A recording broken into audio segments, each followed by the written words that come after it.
Ukraine's President Volodymyr Zelensky did something today that Vladimir Putin would not dare to do. President Zelensky went to the front lines of the war in Ukraine, started by Vladimir Putin, who remains safely hundreds of miles away from danger in Moscow. President Zelensky personified today the superior sense of duty and the bravery exemplified by Ukrainian soldiers who have been recapturing territory from Russians who have been turning and racing away in retreat, dropping weapons as they flee.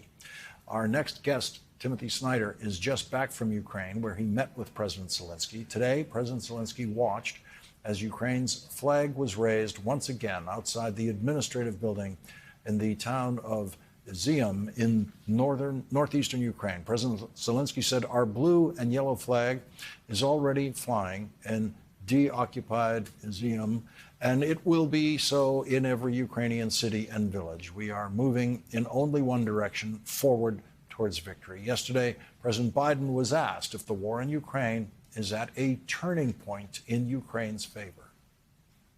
Mr. President, is this a turning point in the war in Ukraine?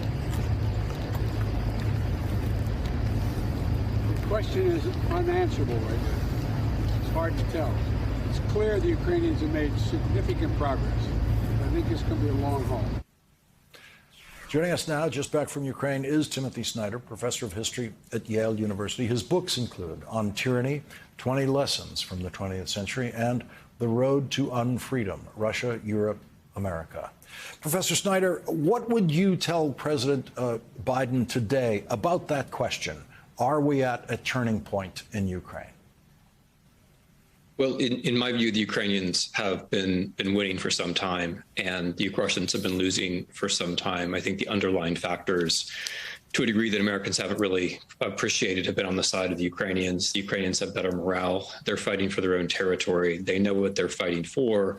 And maybe the thing we overlook the most, they're simply fighting a lot smarter than the Russians are, and they don't always get credit for that.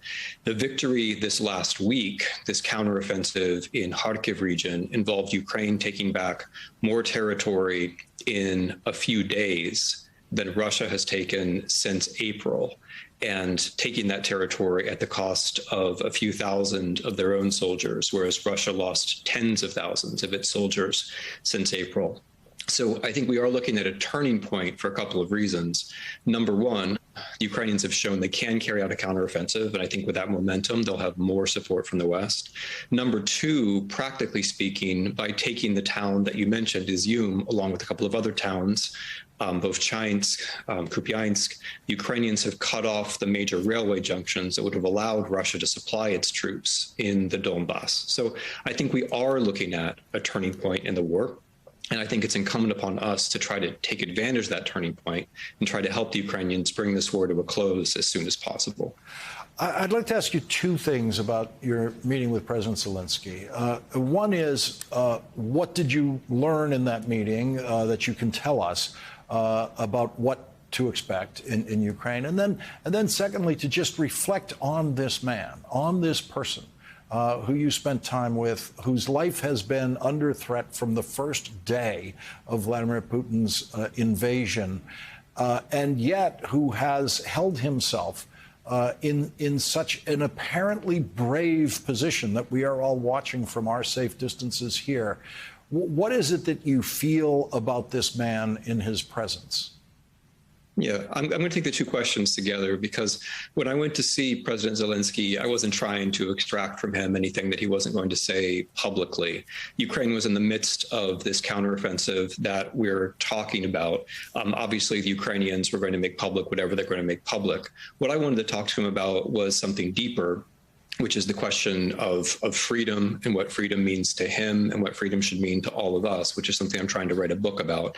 And he, to his great credit, could immediately see that these were questions which bore on his own office. What I was trying to ask him about were things like, why did he link freedom and security and say that more freedom means more security, which I think is a very important point. We're used to thinking we have to give up freedom for security. He's been arguing that you should be able to get both together. I wanted to talk to him about what he was thinking when he stayed in Ukraine in February. As you say, that was very courageous. We talked about how that was the fruit of value choices that he made over his life, and how in trying to be a free person, you accumulate a sort of character where when you reach a moment like that, you don't think that you have a choice. He said over and over again, I couldn't have done otherwise. I was doing the thing that I had to do. And I also wanted to talk to him about something which he immediately recognized and affirmed, which is that when Ukrainians are fighting, they're not just fighting against something. They're not just fighting against the Russians. Of course, what the Russians have done in Ukraine is horrifying. The deportation of millions of people, the killing of more than 100,000 people in Mariupol alone, the rapes, the murders of local leaders. But what I found talking to local people who have suffered, talking to soldiers, talking to civil society organizations, is what the president affirmed, namely that there's a conversation in Ukraine going on about freedom, where freedom means not just removing the Russians from our territory, but freedom means an idea of a better future, an idea where no one tells us what to do, an idea where people get to choose their own leaders, and that this has something to do with not just the courage, but the sense of calm that we see with the president, and not just the president, other people around him, that they know they're fighting for something profound, not just against something horrible, but for something profound. What about your own feelings as a person being there in this environment amongst all of this bravery, and for you as a history professor to be there literally in the middle of history in the making? Mm-hmm.